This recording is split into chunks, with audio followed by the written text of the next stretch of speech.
रावण के करीब आते ही क्यों घास का तिनका उठा लेती थी माता सीता। पौराणिक कथाओं के अनुसार रावण जब सीता जी का हरण करके लंका ले गया, तब माता सीता अशोक वाटिका में वट वृक्ष के नीचे बैठकर केवल प्रभु श्री राम का स्मरण और चिंतन करती रहती थीं।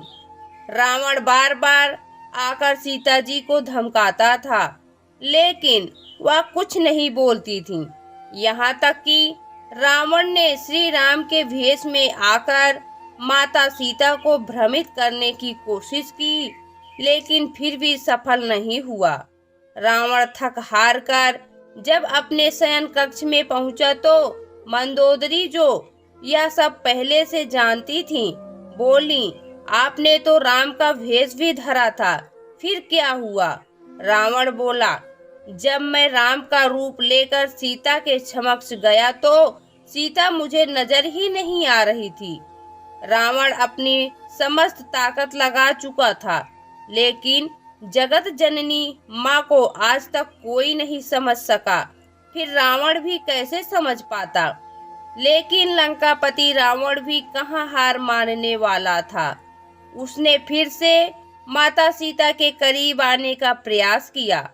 वह सीता माँ से आकर बोला, मैं तुमसे सीधे सीधे संवाद करता हूँ, लेकिन तुम कैसी नारी हो कि मेरे आते ही घास का तिनका उठाकर उसे ही घूर घूर कर देखने लगती हो।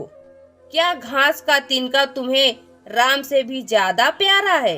रावण के इस प्रश्न को सुनकर माता सीता बिल्कुल चुप हो गईं और उनकी आंखों से आंसुओं की धार बह पड़ी। शायद वह मन ही मन खूबसूरत पलों के बारे में सोच रही होंगी, जब श्री राम से विवाह करके अयोध्या आई थीं और नई नवेली दुल्हन के रूप में आदर सत्कार हुआ था। माता सीता का बड़े आदर के साथ गृह प्रवेश हुआ और उत्सव मनाया गया। उस वक्त एक परंपरा निभाई गई और उस परंपरा में उस घास का तिनके का रहस्य छिपा हुआ है। नववधु जब ससुराल आती है तो उसके हाथ से कुछ मीठा पकवान बनाया जाता है, ताकि जीवन भर परिवार के सदस्यों के बीच मिठास बनी रहे।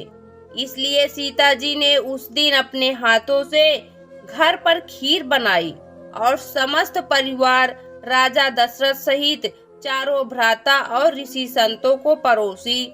सीता जी ने जैसे ही खीर परोसना शुरू किया कि जोर से एक हवा का झोंका आया।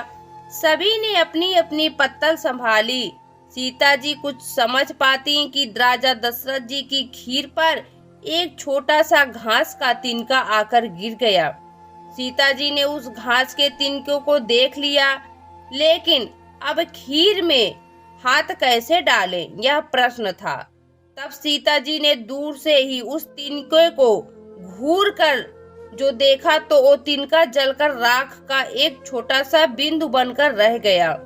सीता जी ने मन ही मन सोचा कि अच्छा हुआ किसी ने नहीं देखा, लेकिन राजा दशरथ यह सब देख रहे थे।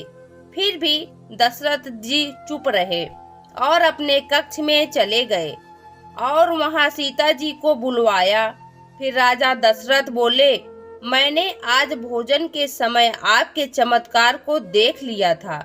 आप साक्षात जगत जननी का दूसरा रूप है। लेकिन एक बात आप मेरी जरूर याद रखना, आपने जिस नजर से आज उस तिनके को देखा था, उस नजर से आप अपने शत्रु को भी मत देखना। इसलिए सीता जी के सामने जब भी रावण आता था तो वो घास का तिनका उठाकर राजा दशरथ जी की बात याद कर लेती थी।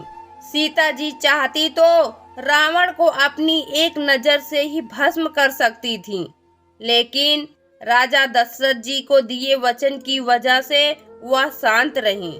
दोस्तों, आपको यह पौराणिक कथा कैसी लगी कमेंट बॉक्स में जरूर बताएं। वीडियो को लाइक करें, शेयर करें और हमारे चैनल को सब्सक्राइब करना न भूलें। वीडियो देखने के लिए आपका बहुत बहुत धन्यवाद।